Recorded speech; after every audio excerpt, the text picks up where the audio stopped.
E aí galera, aqui é o David, quer aparecer no próximo vídeo do canal, assim como essas pessoas que já estão no final desse vídeo? É fácil pessoal, comenta isso aqui ó, eu quero um salve o máximo de vezes que você conseguir. Então é isso, comenta isso bastante que no próximo vídeo você tem grandes probabilidades de também estar aqui, beleza? Então vamos assistir aqui comigo.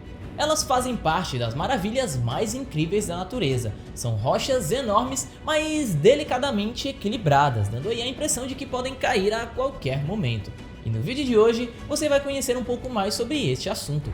Conheça agora as pedras que desafiam as leis da física.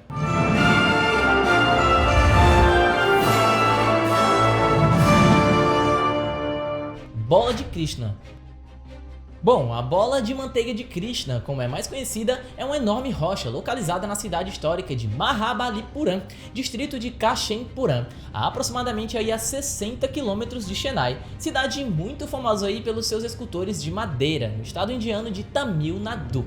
Bom, este pedregulho, com aproximadamente 6 metros de altura por 5 metros de diâmetro, pesa cerca de 250 toneladas e desafia aí a gravidade ao se manter em pé. Pois é, em pé aí sobre uma base de menos de 1 metro sobre uma encosta de uma colina, com uma inclinação de cerca de 45 graus. Devido aí a desafiar todas as leis da física, esta rocha acabou se tornando uma atração turística na região e há várias histórias que procuram explicar como este fenômeno incomum é possível, embora nenhuma delas pareça ter então respondido à pergunta satisfatoriamente. A bola de manteiga de Krishna foi inicialmente chamada pelos locais como Van Irai Hall, que traduzindo do tamil significa Pedra dos Deuses do Céu. Para este nome, existe uma lenda de que foram os deuses que colocaram esta imensa rocha em Mahabalipuram e o objetivo era mostrar a força e o poder dos deuses aos habitantes daquela então cidade, tá pessoal? Uma explicação mais moderna para isso substitui os deuses por extraterrestres que visitaram aí a região há milhares e milhares de anos atrás. Balanced Rock. Olha só, a Balanced Rock é uma das maravilhas mais populares do Erks National Park, situado em Grant County, em Utah, lá nos Estados Unidos. O Balanced Rock está localizado próximo à estrada principal do parque, a cerca de 14,8 km da entrada do então parque. É uma das poucas vistas claramente visíveis da estrada. A altura total do Balanced Rock é de 39 metros, com a rocha de equilíbrio subindo a 16,75 metros acima da base. Esta rocha é a maior do seu tipo naquele parque, pesando aí aproximadamente o mesmo que um navio quebra-gelo, ou 27 baleias azuis. Chaminés de fada. Estas são estruturas geomorfológicas criadas a partir de rochas moles de origem sedimentar. Normalmente são encontradas em áreas como desertos, áreas áridas, regiões de clima seco e também de clima quente e possuem um tamanho muito variável. Pessoal, podem existir chaminés de fada que podem medir de alguns metros até a altura de um prédio de 10 andares. Pois é, tudo depende de minerais e rochas que nele estão depositados. Existem inúmeros tipos de rochas e minerais que podem ser colocados nessa chaminé e os que fazem aí variar até a sua cor. Entre as chaminés de fada mais famosas que existem no mundo estão as chaminés de fada da Capadócia na Turquia e as do Parque Nacional de Bryce Canyon, que fica lá em Utah, também nos Estados Unidos. Todos eles são muito famosos devido às suas formas peculiares, tá? E ao longo da história, essas colunas naturais foram fontes de muitas lendas e superstições. Em culturas antigas, pensava-se aí que essas colunas tinham um significado aí além de uma simples formação geológica, tá bom? A Pedra de Canesteinen. A alguns metros da distância do seu Recife, na Noruega, a estátua de uma cauda de baleia nos lembra das belas criaturas que vivem nos oceanos, tá? Exatamente aí neste local. Porém, esta não foi criada pelo homem, tá? Vou explicar para vocês. Bom, muitas vezes a natureza consegue fazer qualquer coisa que nós mesmos, os seres humanos, não conseguimos compreender. Esta bela rocha esculpida pelo mar é muito prova disso. A Pedra Chapéu do Sol está dentro da fazenda de Sucupira, também conhecida como Fazenda Chapéu do Sol, de propriedade particular. Fica no centro da cidade de Cristalina. Embora existam algumas hipóteses, a mais aceita é que há milhares e milhares de anos a região era mar. Com o tempo, o mar foi recuando ali, tá? E as pedras foram se assentando. Nesse movimento, a enorme pedra que estava solta apoiou-se em outra, formando esse belo fenômeno intrigante e também muito lindo de se ver. A pedra superior, responsável pelo nome do chapéu, pelo formato e pela sombra que ela mesma produz, é um enorme quartzito de 347 toneladas. Tem 13,7 metros de comprimento e a largura mede aí entre 6 a 7,3 metros. Como se não bastasse, galera, ela ainda está bem inclinada, como você pode ver aí na sua tela agora. Pedra do Osso. Localizada no Parque Estadual da Pedra Branca, em Realengo, lá no Rio de Janeiro, a famosa formação rochosa Pedra de Osso, com seus aproximados 20 metros de altura, desperta aí a curiosidade de muitos aí devido ao seu equilíbrio verticalmente sobre o solo, tá? Parecendo assim desafiar até a própria gravidade. Stonehenge. O círculo de pedras mais famoso do planeta certamente já passou pelo imaginário de muitos viajantes, ao menos aí uma vez na vida de cada um de vocês, né? Pois é, o Stonehenge é o monumento pré-histórico mais conhecido de toda a Europa, localizado em Wiltshire, lá na Inglaterra. O monumento foi construído em diferentes estágios, sendo o primeiro há cerca de 5.000 anos atrás, como um monumento enge antigo, até ter um grande círculo de pedra erguido já no final do período Neolítico, há cerca de 2.500 anos antes de Cristo, tá? Frisando aqui. Ao final do que ficou conhecido como Idade do Bronze, muitos túmulos foram construídos naquele local. São muitas as teorias sobre a razão da existência dos Stonehenges, né? Na verdade, do Stonehenge, como a de que teria sido um observatório astronômico ou mesmo aí usado para rituais sagrados. Pois é, ligado então ao Sol, pessoal, ligados ao Sol durante o solstício de verão. O Sol nasce atrás da pedra do calcanhar e os raios brilham no coração do Stonehenge, rituais para colheitas serem bem-sucedidas e até então para os mortos. Saca-rolhas do Diabo. Durante o século XIX, fazendeiros do condado de Sioux, no estado americano do Nebraska, passaram a desenterrar estranhas estruturas em espiral de um material rochoso endurecido que saía verticalmente do solo. As espirais eram tão grossas quanto um braço humano, e algumas delas chegavam a ser mais altas do que um homem adulto. Sem saber o que de fato era aquilo, os fazendeiros começaram a chamá-las de saca-rolhas do diabo. Pois é, essas estruturas intrigantes só foram analisadas pela comunidade científica no ano de 1891, através do geólogo chamado Dr. Barbour. Ele havia sido chamado por um fazendeiro local que tinha descoberto uma dessas formações em suas terras. Barbour então descobriu que as espirais eram na verdade tubos cheios de areia com umas paredes externas feitas de algum material fibroso. O geólogo sabia que elas eram fósseis, mas não tinha total certeza do que exatamente. Ele resolveu nomeá-las de Daemonelix, que significa saca-rolhas do diabo em latim. No ano seguinte da descoberta, Barbour começou a esboçar as suas primeiras hipóteses. Inicialmente, ele acreditava que o Daemonelix deveria ser uma raiz de uma gigantesca esponja de água doce que vivia em imensos lagos de água doce que antes existiam por aquela região. Por um tempo a teoria prevaleceu, mas a descoberta posterior da presença de ossos de roedores dentro dos saca-rolhas do diabo colocou um ponto de interrogação na comunidade científica. Outras pesquisas também revelaram que as rochas que cercavam os fósseis Daemonelix tinham mais características em comum com pastagens semiáridas do que com lagos, levando Barbour a sugerir aí que as espirais se tratavam de um novo tipo de plantas gigantes, mas a hipótese das plantas veio a ser abandonada depois da descoberta de marcas de arranhões no interior das espirais, indicando aí a ação de um animal. Em 1905, os animais responsáveis pela criação dos saca-rolhas do diabo foram identificados como uma espécie aí de castores chamados de Palaeocastor, que viveu na região há milhões de anos e que hoje está extinto já. O Palaeocastor era do mesmo tamanho das marmotas. Eles tinham rabos curtos, orelhas e olhos pequenos, mas longas garras e dentes frontais resistentes o bastante para neutralizar o desgaste resultante da escavação. A natureza espiral da toca poderia ter provido proteção contra os predadores que não conseguiram descer tão facilmente como em uma toca reta. A estrutura em espiral também poderia ter facilitado o tamanho do Palaeocastor em empurrar a terra escavada para cima.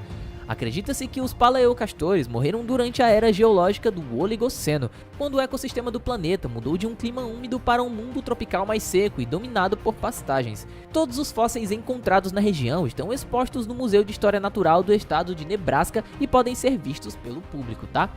A espada medieval. Uma espada localizada 30 anos atrás nas cavernas de Kenton, em Shropshire, foi identificada como uma preciosa arma do século XIII, que pode ter pertencido aí a cavaleiros templários.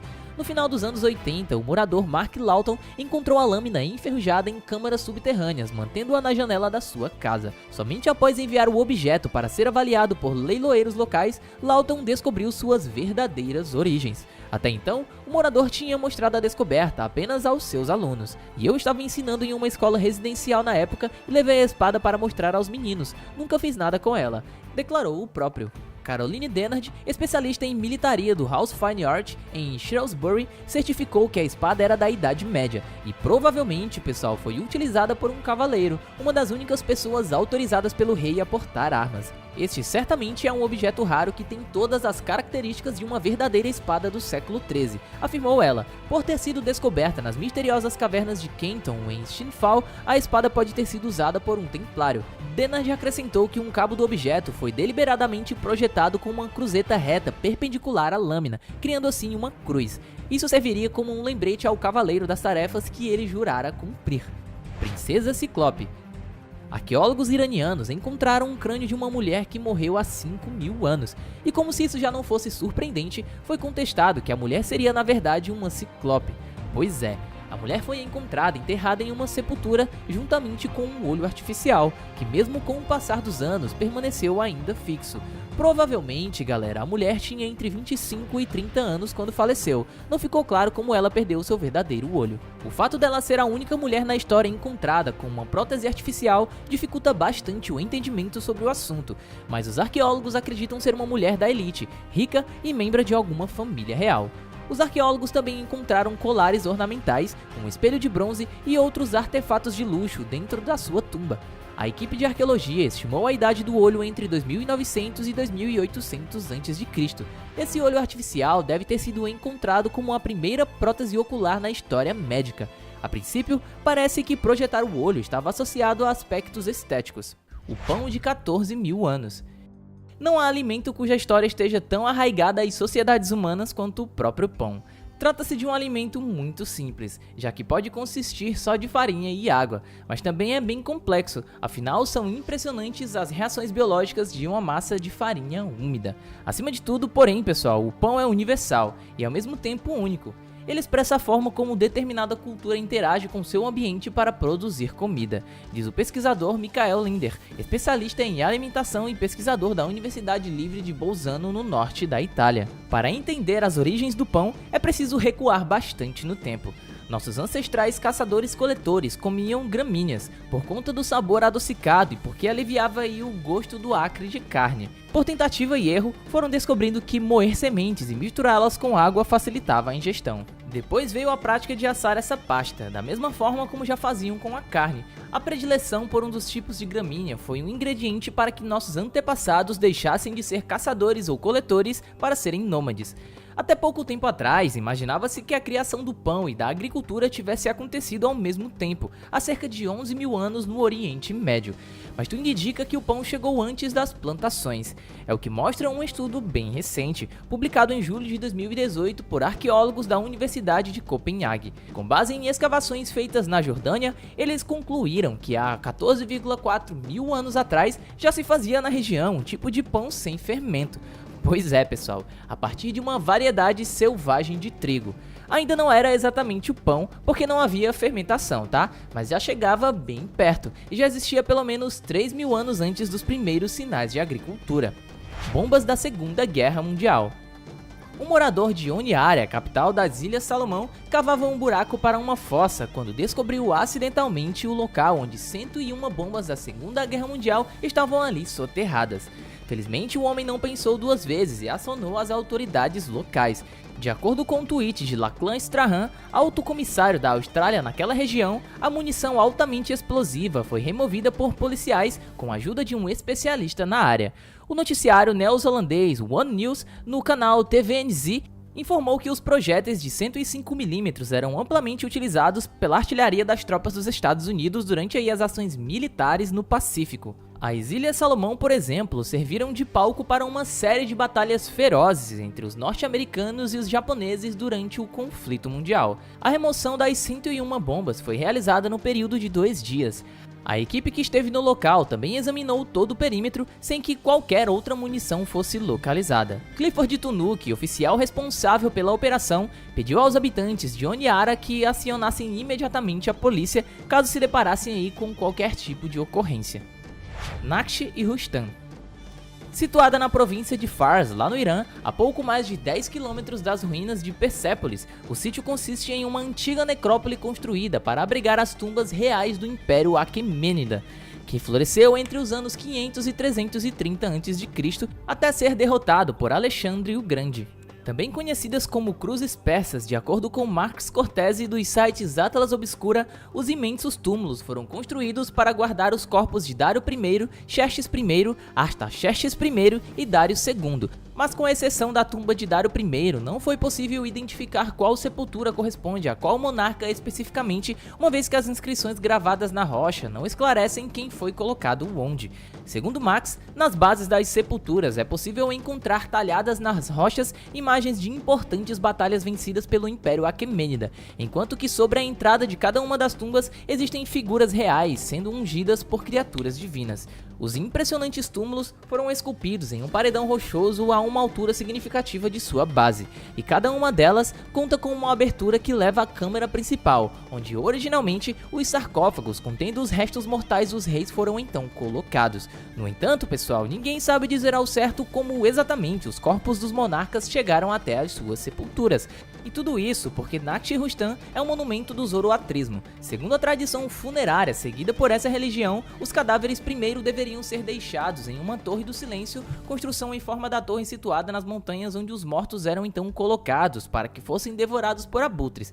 Mas, portanto, é possível que os sarcófagos contivessem apenas os ossos dos reis. Pois é, arqueólogos também identificaram em Naxi-Rustan inscrições na rocha que foram criadas antes do período Aquemênida, indicando aí que o local já havia sido usado para outras culturas, provavelmente pelos povos elamitas, antes de se transformar em necrópole real.